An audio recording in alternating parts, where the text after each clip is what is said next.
Aku mengira pria yang berdiri di depan rumahku pagi itu hanyalah seorang sopir baru yang sedang mencari pekerjaan. Penampilannya sederhana, bicaranya sopan, dan ia sama sekali tidak menunjukkan kesan seperti seseorang yang memiliki masa lalu istimewa. Namun beberapa bulan kemudian, sebuah rahasia terbongkar dan membuatku sadar bahwa selama ini aku telah salah menilai dirinya. Yang paling mengejutkan bukanlah siapa sebenarnya dia, melainkan alasan mengapa dia memilih bekerja sebagai sopir di rumah seorang janda kaya sepertiku. Bahkan ketika rahasia itu akhirnya terbuka, aku sempat bertanya kepada diriku sendiri, apakah selama ini pertemuan kami memang kebetulan, atau ada sesuatu yang sengaja mempertemukan kami? Namaku Laras Maheswari, 39 tahun. Sejak suamiku meninggal 4 tahun lalu, aku menjalankan perusahaan keluarga yang bergerak di bidang properti dan pengelolaan beberapa villa. Dari luar, hidupku terlihat sempurna. Aku tinggal di rumah besar, memiliki beberapa kendaraan, dan tidak pernah kekurangan secara finansial. Namun semua itu tidak membuat hidupku selalu bahagia. Setelah kehilangan suami, rumah yang dulu ramai terasa sangat sepi. Aku memiliki seorang putri bernama Keisha yang kuliah di luar kota dan hanya pulang sesekali. Karena pekerjaanku semakin padat, aku membutuhkan sopir tetap. Sopir lamaku memilih pensiun setelah bekerja selama hampir 10 tahun.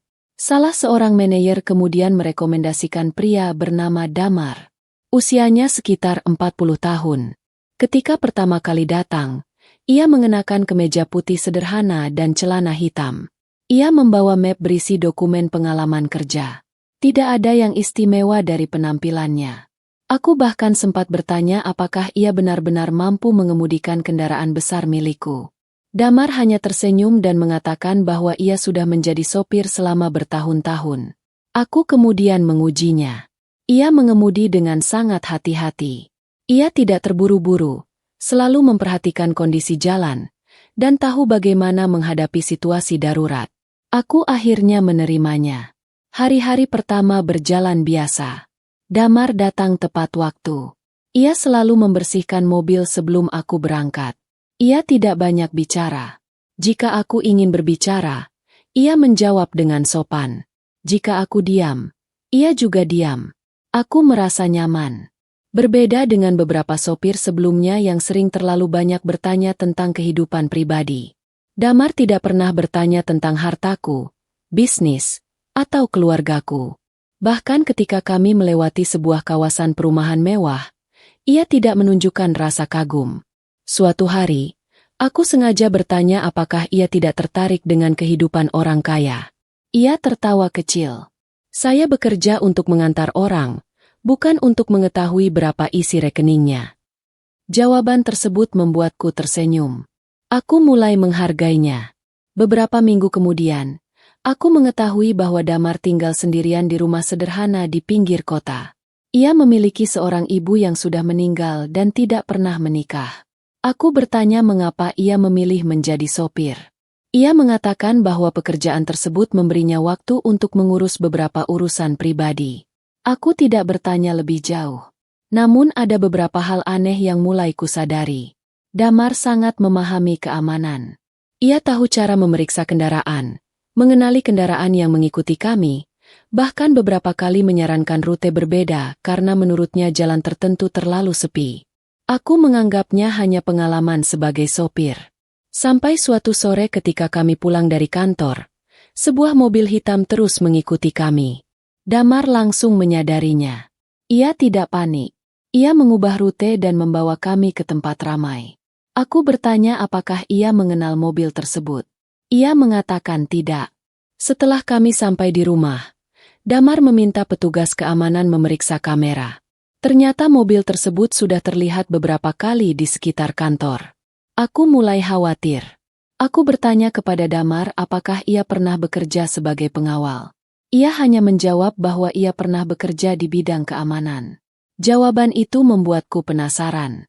Mengapa seorang pria dengan kemampuan keamanan seperti itu memilih menjadi sopir? Beberapa hari kemudian, kejadian lain membuatku semakin curiga.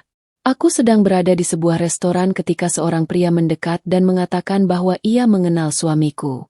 Ia menyebut beberapa hal yang hanya diketahui oleh orang-orang dekat keluarga. Aku merasa tidak nyaman. Ketika aku keluar, Damar langsung melihat pria tersebut dan mengatakan agar aku tidak berbicara dengannya. Aku bertanya mengapa. Damar mengatakan bahwa pria itu pernah terlibat masalah dengan perusahaan lama. Aku terkejut. Bagaimana Damar bisa tahu? Ia tidak menjawab. Malam itu aku membuka dokumen lama perusahaan. Aku menemukan nama pria tersebut dalam sebuah laporan hukum yang dibuat sebelum suamiku meninggal. Aku semakin bingung. Damar ternyata mengetahui sesuatu tentang masa lalu keluargaku. Namun aku belum sempat bertanya lebih jauh. Keesokan harinya, Damar tidak masuk kerja. Ia mengirim pesan singkat bahwa ada urusan yang harus diselesaikan. Aku merasa aneh karena selama ini ia tidak pernah absen. Saat ia kembali, aku melihat luka kecil di bagian wajahnya. Aku bertanya apa yang terjadi. Ia hanya mengatakan bahwa ia terjatuh. Aku tahu ia berbohong. Aku mulai menyelidiki latar belakangnya. Ternyata nama Damar yang tercatat dalam dokumen pekerjaan bukan nama lengkapnya. Ada beberapa tahun dalam riwayat hidupnya yang tidak jelas. Dan ketika aku akhirnya menemukan sebuah foto lama di arsip perusahaan, aku langsung mengenali wajahnya. Damar pernah berada di perusahaan suamiku bertahun-tahun lalu. Tetapi bukan sebagai sopir. Ia memiliki jabatan yang jauh lebih tinggi. Aku mulai bertanya-tanya mengapa pria yang pernah bekerja di lingkungan penting tersebut kini memilih menjadi sopirku. Dan ketika aku menunjukkan foto itu kepadanya, Damar hanya terdiam lalu berkata, "Sudah waktunya ibu mengetahui semuanya." Damar akhirnya mengakui bahwa nama lengkapnya adalah Damar Prasetya. Bertahun-tahun lalu, ia pernah bekerja sebagai kepala keamanan di salah satu perusahaan milik suamiku. Ia bukan sekadar petugas keamanan biasa. Ia bertanggung jawab menjaga keselamatan keluarga dan aset perusahaan. Aku bertanya mengapa aku tidak pernah melihatnya. Damar mengatakan bahwa ia lebih sering bekerja di lapangan dan tidak banyak berhubungan denganku. Saat itu aku masih fokus mengurus rumah dan anak. Suamiku juga tidak pernah membawa urusan keamanan ke rumah. Damar kemudian mengatakan bahwa sebelum suamiku meninggal, ia pernah menyampaikan kekhawatiran tentang beberapa orang yang mencoba mengganggu bisnis keluarga. Ada transaksi yang mencurigakan. Ada dokumen yang hilang. Ada pula seseorang yang diam-diam mencoba mengambil alih beberapa aset perusahaan. Aku terkejut. Selama ini aku mengira suamiku meninggal karena sakit. Memang ia memiliki penyakit jantung, tetapi sebelum meninggal ia pernah mengatakan kepadaku bahwa tekanan bisnis membuatnya lelah. Damar mengatakan bahwa ia tidak memiliki bukti bahwa kematian suamiku berkaitan dengan masalah bisnis. Ia tidak ingin membuat tuduhan. Namun ia mengetahui bahwa sebelum meninggal, suamiku pernah meminta Damar menjaga keluarganya jika sesuatu terjadi. Aku bertanya mengapa Damar tidak pernah menghubungiku selama 4 tahun. Ia menjawab bahwa setelah suamiku meninggal, ia justru meninggalkan perusahaan. Ia merasa ada terlalu banyak orang yang ingin mengendalikan bisnis. Ia tidak ingin terlibat. Aku bertanya mengapa ia sekarang kembali. Damar mengatakan bahwa beberapa bulan terakhir ada aktivitas mencurigakan di sekitar perusahaan. Ia mendengar bahwa seseorang sedang mencoba membeli beberapa aset keluarga dengan harga rendah melalui perantara. Ia khawatir aku tidak mengetahui hal tersebut. Karena itu ia melamar menjadi sopir. Ia ingin bisa berada dekat denganku tanpa menarik perhatian. Aku terdiam. Jadi selama ini Damar memang sengaja masuk ke dalam kehidupanku. Aku merasa sedikit kecewa. Aku bertanya apakah semua kebaikannya selama ini hanya karena tugas. Damar mengatakan tidak. Ia memang awalnya datang karena pesan suamiku. Tetapi setelah mengenalku, ia mulai menganggapku sebagai seseorang yang harus ia lindungi bukan karena kewajiban, tetapi karena ia menghormatiku. Aku tidak tahu harus berkata apa. Aku marah karena merasa hidupku kembali dikendalikan oleh rahasia orang lain. Namun di sisi lain, aku takut. Jika semua yang dikatakan Damar benar, mungkin ada ancaman terhadap bisnis keluargaku. Kami kemudian memeriksa beberapa transaksi lama. Damar menunjukkan pola yang tidak pernah kulihat. Ada beberapa aset yang hampir berpindah tangan kepada perusahaan lain melalui anak perusahaan kecil. Aku membawa dokumen tersebut kepada pengacara. Setelah diperiksa, memang ada transaksi yang perlu diselidiki. Aku kemudian memanggil beberapa manajer lama. Salah satu nama muncul berkali-kali. Rendra, mantan direktur keuangan yang dulu sangat dipercaya suamiku. Rendra sudah tidak bekerja di perusahaan, tetapi masih memiliki hubungan dengan beberapa rekan bisnis. Aku tidak ingin menuduh tanpa bukti. Damar menyarankan agar kami berhati-hati.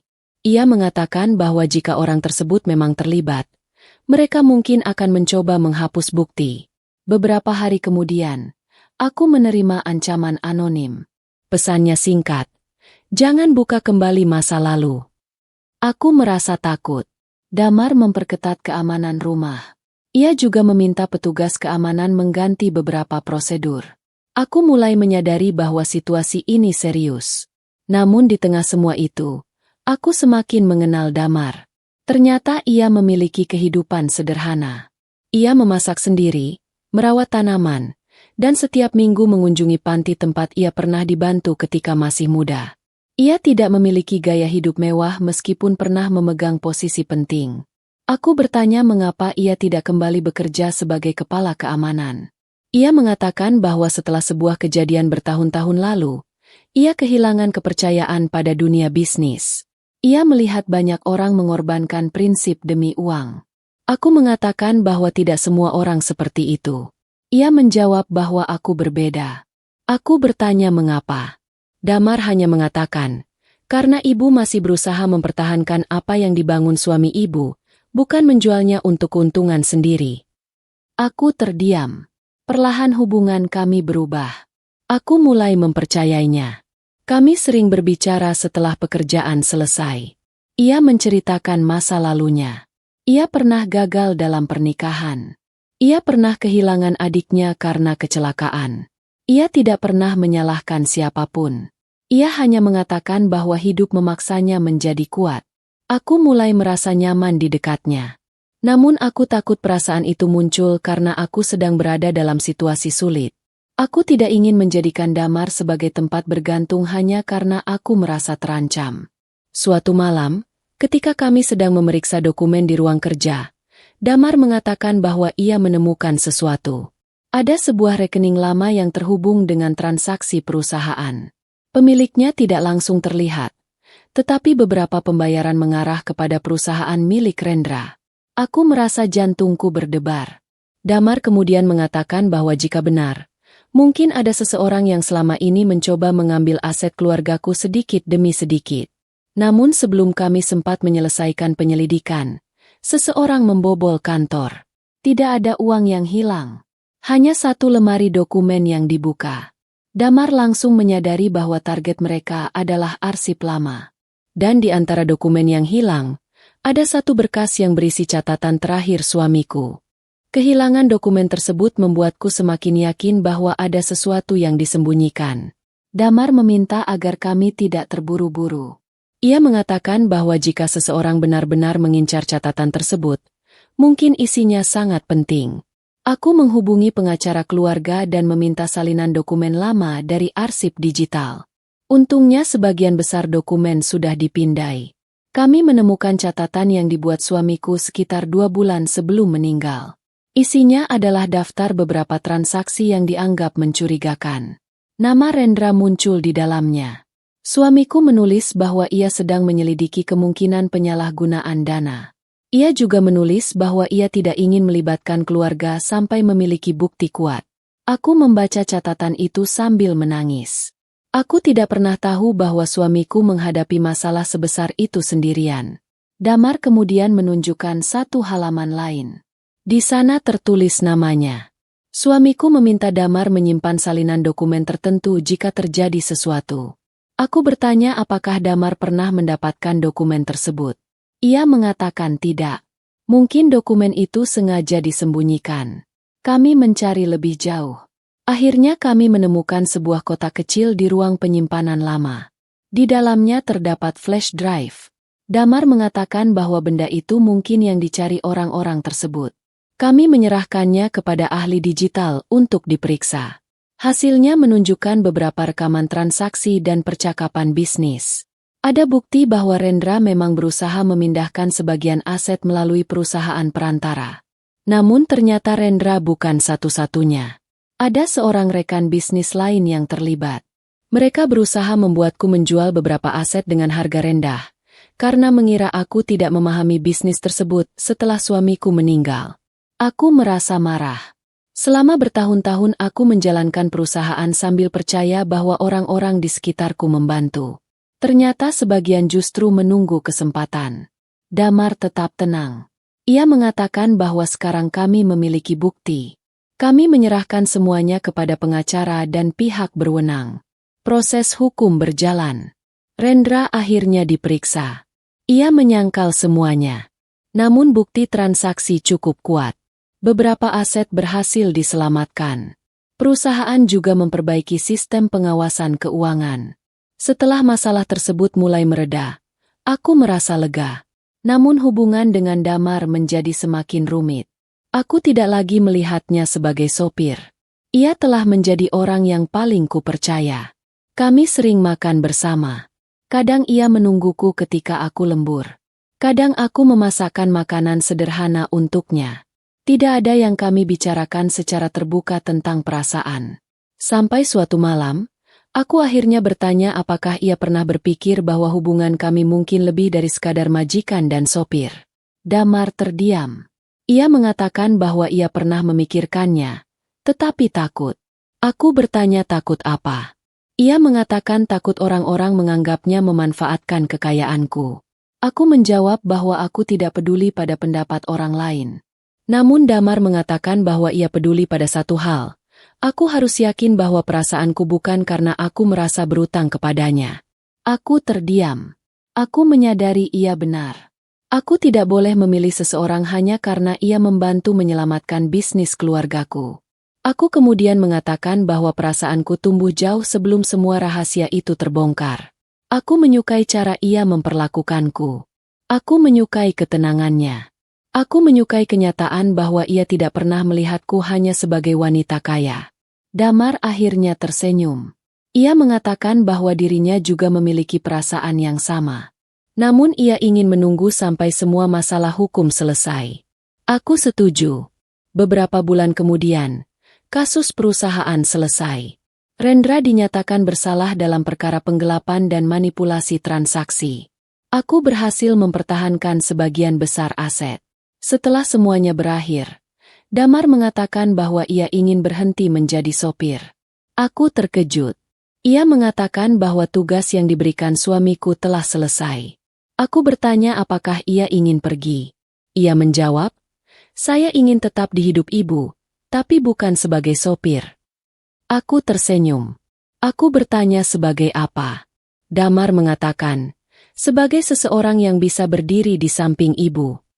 Aku menangis mendengar kalimat itu. Untuk pertama kalinya aku merasa seseorang tidak ingin berada di belakangku atau di bawahku.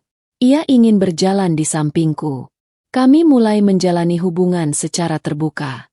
Putriku Keisha akhirnya mengetahui hubungan kami. Awalnya ia terkejut. Namun setelah berbicara dengan Damar, ia justru mendukung. Ia mengatakan bahwa sudah lama tidak melihat ibunya tertawa sebanyak itu. Aku merasa bahagia. Namun satu hal masih mengganjal.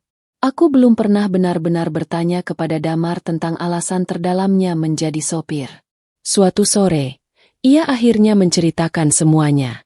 Bertahun-tahun lalu, ia pernah menjadi kepala keamanan sebuah perusahaan besar.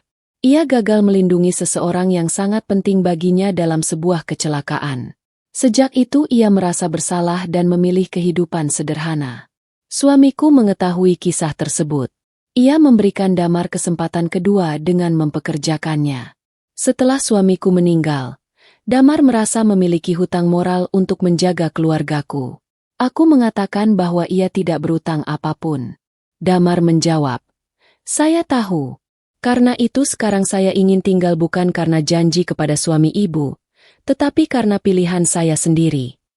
Saat itu aku benar-benar yakin bahwa perasaan kami bukan lagi sekadar rasa terima kasih. Kami saling memilih. Beberapa tahun setelah semua kejadian tersebut, aku sering mengingat kembali hari pertama Damar datang ke rumah. Saat itu aku mengira ia hanyalah pria biasa yang membutuhkan pekerjaan sebagai sopir.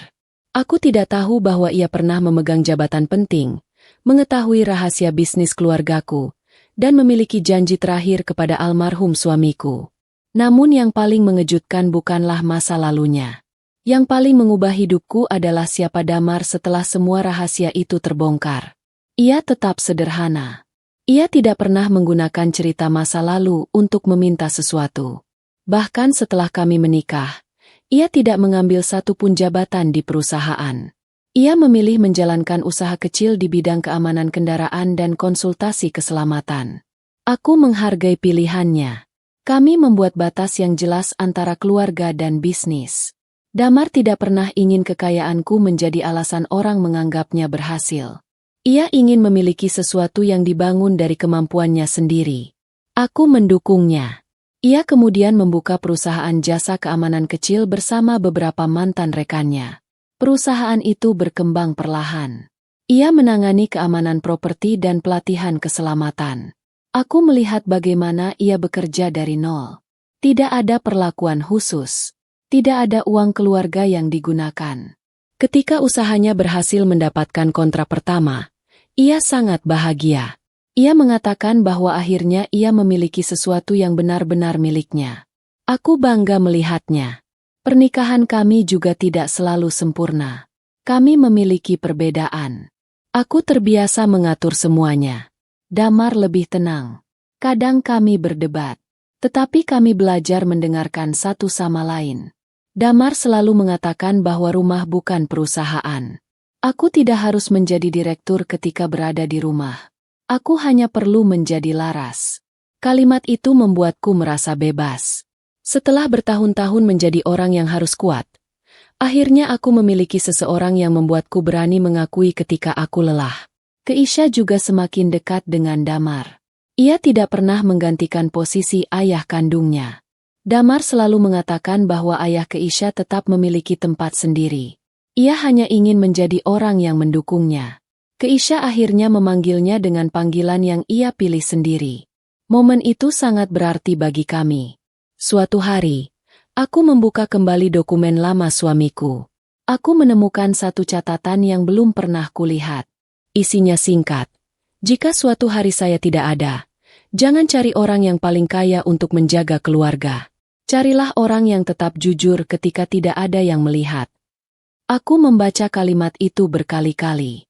Aku menangis karena akhirnya memahami mengapa suamiku mempercayai Damar. Ia tidak memilih Damar karena kemampuan atau jabatan. Ia memilihnya karena karakter. Dan ternyata orang yang selama ini dipilih untuk menjaga keluargaku justru menjadi orang yang akhirnya menjaga hatiku. Aku kemudian menunjukkan catatan tersebut kepada Damar. Ia terdiam. Ia mengatakan bahwa ia tidak pernah tahu suamiku menulis itu. Aku bertanya apakah ia menyesal pernah menjadi sopirku. Ia tertawa. Tidak. Kalau saya tidak menjadi sopir, mungkin saya tidak pernah bertemu ibu lagi. Aku tersenyum. Kami kemudian mengunjungi makam suamiku bersama. Aku membawa bunga. Damar berdiri di sampingku. Aku mengatakan kepada almarhum bahwa aku sudah menemukan kebahagiaan lagi. Bukan berarti aku melupakan masa lalu. Justru karena aku menghargai masa lalu, aku bisa membuka hati untuk masa depan. Damar tidak pernah mencoba menggantikan posisi suamiku. Ia hanya menjadi dirinya sendiri. Dan itu cukup. Kini, setiap kali aku melihat seorang sopir datang bekerja, aku selalu teringat bagaimana seseorang yang kuanggap pria biasa ternyata menyimpan kisah luar biasa. Aku dulu mengira Damar hanya datang untuk mengantar dan menjemput. Ternyata ia datang membawa sebuah amanah, sebuah rahasia, dan pada akhirnya sebuah cinta yang sama sekali tidak pernah kurencanakan. Dari semua kekayaan yang kumiliki, ternyata hal paling berharga dalam hidupku bukanlah perusahaan atau properti. Bukan pula rekening dan aset yang selama ini kuanggap sebagai jaminan masa depan. Yang paling berharga adalah memiliki seseorang yang tetap berada di sampingku ketika ia tidak membutuhkan apapun dariku. Damar mengetahui bahwa aku kaya. Ia mengetahui semua yang kumiliki. Tetapi ia tidak pernah menjadikan kekayaan itu sebagai alasan untuk tinggal. Ia bahkan pernah berkata, Kalau suatu hari semua bisnis ibu hilang, saya tetap ingin mengenal ibu sebagai Laras. Kalimat itu menjadi alasan mengapa aku yakin memilihnya. Karena aku akhirnya menemukan seseorang yang tidak mencintai statusku. Ia mencintai diriku. Dan mungkin itulah rahasia terbesar yang terbongkar dalam hidupku. Bukan rahasia tentang masa lalu damar. Bukan tentang dokumen perusahaan. Bukan pula tentang pesan terakhir suamiku. Rahasia sebenarnya adalah bahwa selama bertahun-tahun aku mengira kekayaan bisa melindungiku dari kesepian. Ternyata tidak. Aku baru merasa benar-benar aman ketika ada seseorang yang bisa melihat kelemahanku tanpa memanfaatkannya. Damar datang sebagai sopir baru. Ia pergi dari pekerjaannya sebagai sopir dan kembali ke hidupku sebagai pasangan. Di antara dua peran itu, ia mengajarkanku bahwa seseorang tidak dinilai dari pekerjaan, pakaian, atau jumlah uang yang dimilikinya. Seseorang dinilai dari bagaimana ia bersikap ketika tidak ada yang melihat. Dan sampai hari ini, aku masih menyimpan foto pertama Damar ketika datang melamar pekerjaan. Foto itu sederhana. Ia berdiri di depan pintu rumah dengan map di tangannya. Tidak ada yang menyangka pria di foto tersebut akan menjadi bagian terbesar dalam babak baru hidupku. Setiap kali melihatnya, aku selalu tersenyum. Karena hidup memang sering bekerja dengan cara yang aneh. Kita mencari seorang sopir, tetapi menemukan seorang penjaga. Kita menemukan seorang penjaga, tetapi mendapatkan seorang sahabat. Dan dari seorang sahabat, kita akhirnya menemukan seseorang yang membuat kita berani mencintai kembali. Itulah rahasia yang akhirnya terbongkar. Pria yang kukira hanya sopir biasa ternyata adalah orang yang selama bertahun-tahun diam-diam memegang janji kepada keluargaku, dan tanpa pernah merencanakannya, ia akhirnya menjadi orang yang paling berharga dalam hidupku.